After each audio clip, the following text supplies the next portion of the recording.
Emu ku nsonga eziteekeddwa ku mwanjo mu lutuula lw'ababaka ba Paalamenti aba NRM abali kati Kyankwanzi y'ensonga y'okuzza empisa mu kibiina kyabwe. Era akawungeezi k'eggulu kino kye kimu ku byakubaganyiziddwako ebirowoozo. Omwogezi wa Akabondo ka NRM agamba nti kyakkaanyiziddwako nti ababaka abagambibwa okuba nga bakiwagi bakusinkana akakiiko k'ekibiina akakwasisa empisa ng'ababaka bavudde e Kyankwanzi. Agamba nti okubaganya ebirowoozo kuno kwabaddewo nga n'abamu ku boogerwako we bali. They talk about their indiscipline in their presence. So Sechikubo was there, Tinka was there, Nwagaba was there, apart from Chama Didi and Sereko, who are not here. Ategeeza nga ssabawandiisi w'ekibiina kino Mama Mbabazi bwe yategeeza ababaka ng'ababaka aboogerwako waggulu bwe baamala dda okuwandiikibwa amabaluwa okuva eri Nampala wa NRM mu Paalamenti nga beetaagibwa mu kakiiko k'empisa akakulirwa Hajji Kigongo.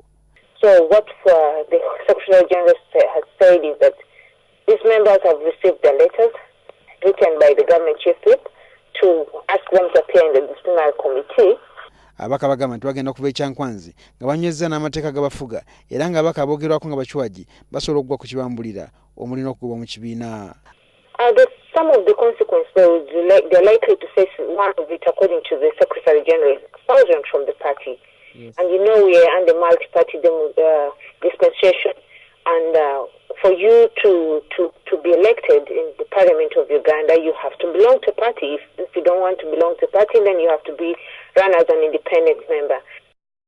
Ababaka abamu omuli Muhammad Nsereko wa Kampala Central ne Vincent Kyamadidi ow'essaza ly'e Mpala tebaagenda mu lusirika luno.